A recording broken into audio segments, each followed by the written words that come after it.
Everyone, very very good morning. कैसे हो आप सब? हम सब तो बिल्कुल ठीक हैं और उम्मीद करती हूँ कि आप सब भी बिल्कुल अच्छे होंगे और बहुत खुश होंगे। आप सभी का आपके अपने चैनल एसके ब्लॉग्स में बहुत बहुत स्वागत है। तो फ्रेंड्स, सबसे पहले आप सभी को मेरी राम राम।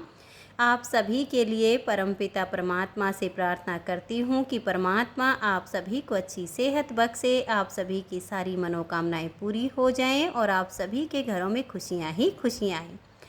ये अभी सुबह 8:15 बजे का टाइम है और ये देखिए मेरे गोविंद ने स्नान कर लिया है।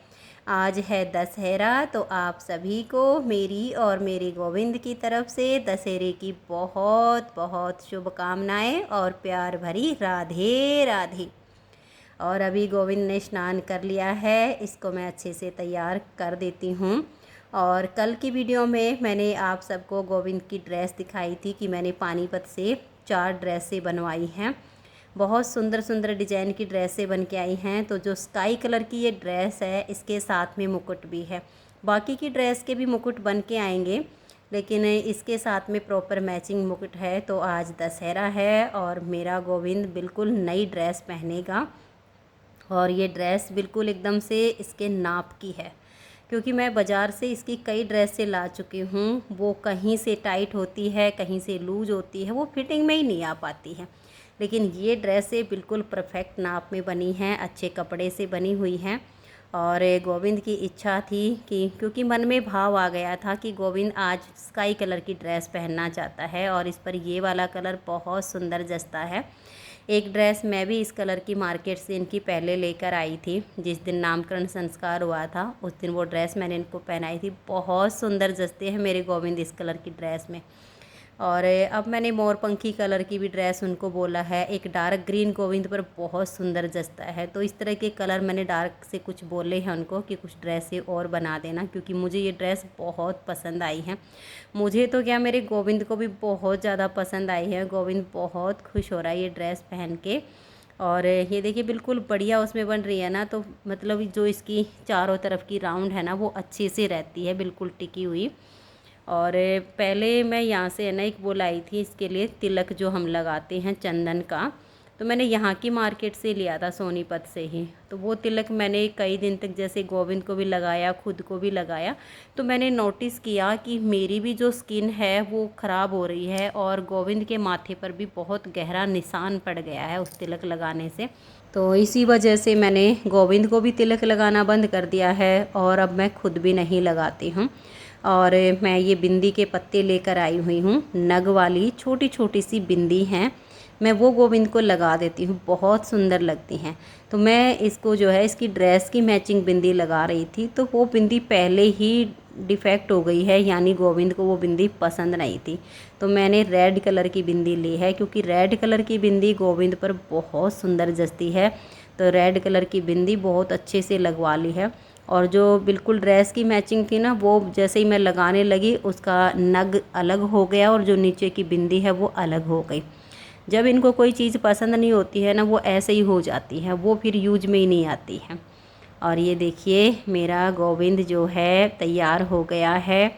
मेरे गोविंद ने अपनी मैचिंग की माला पहनी है, तुलसी माला धारण की है, कंगन है और मैचिंग बाली हैं।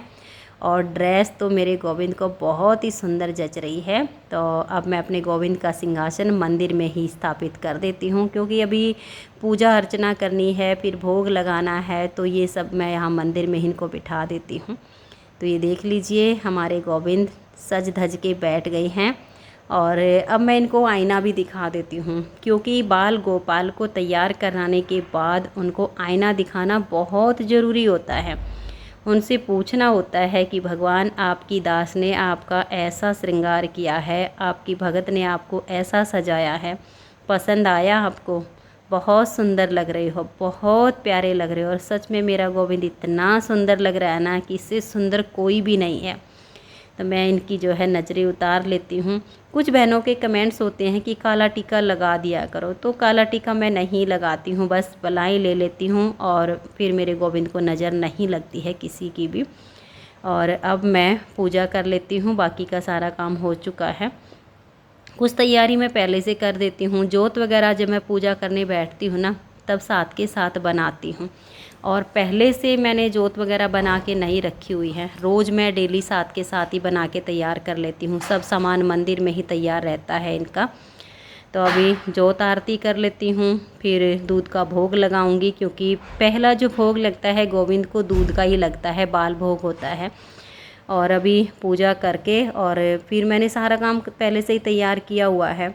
दूध गर्म करके और मग में डाल के रख देती हूँ। फिर थोड़ा सा जैसे ठंडा हो जाता है ना, फिर भोग लगा देती हूँ। एकदम गरम गरम दूध का भोग भी नहीं लगाना चाहिए, बच्चा है ज़्यादा गरम नहीं पी पाएगा।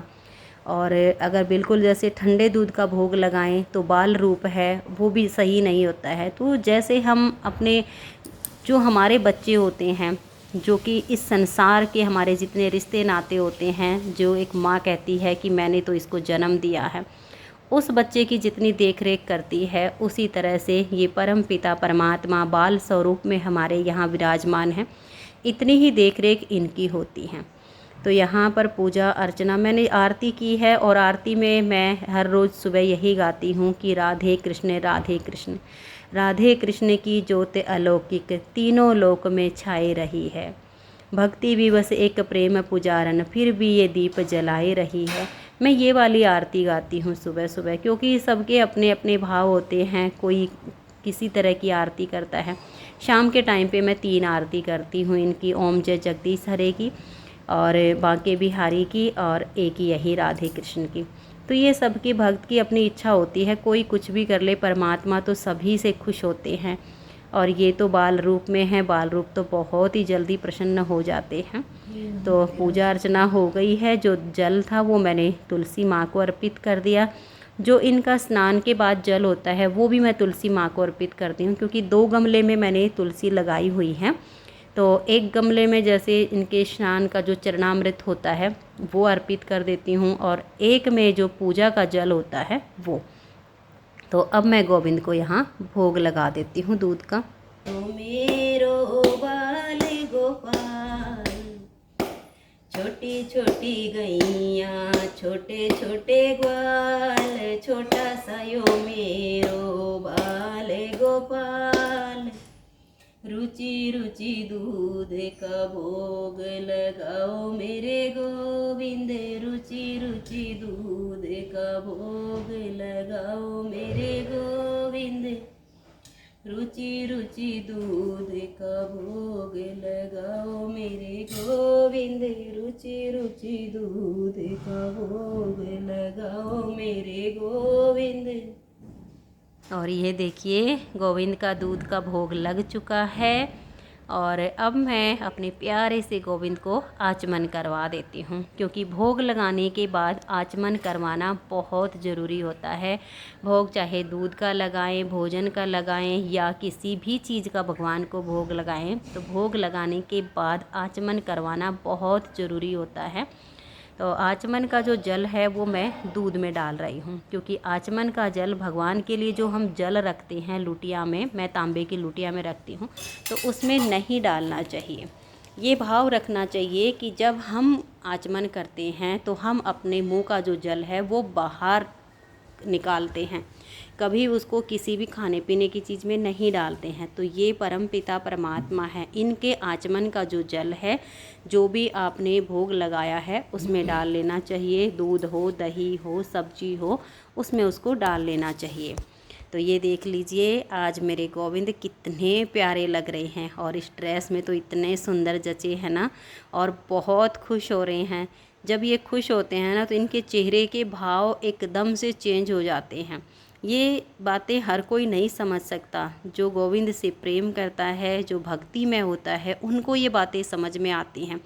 वरना तो लोगों को लगता है कि ऐसा भी कहीं होता है, लेकिन होता है। जब भगवान बहुत ज़्यादा खुश होते हैं, जब मेरे बाल गोपाल बहुत ज़्यादा खुश होते हैं, तो इनके चेहरे के जो हाव भाव होते हैं ना वो अलग ही दिखते हैं। तो फ्रेंड्स से आप सब मेरे गोविंद का दर्शन कर लीजिए। और इस सुंदर सी ड्रेस में आज गोविंद आप सबको कैसे लगे, आप सब मुझे कमेंट्स करके ज़रूर बताना। और कमेंट्स बॉक्स में मेरे गोविंद के लिए एक बार प्यार से राधे राधे ज़रूर लिख देना। तो आज की इस वीडियो में इतना ही, मिलते हैं नेक्स्ट वीडियो में। तब तक के लिए आप सभी को मेरा प्यार भरा नमस्कार। राधा स्वामी, राधे राधे, जय श्री राधे, बाय बाय। खुश रहिए और आप सब अपना अपना ध्यान रखिए।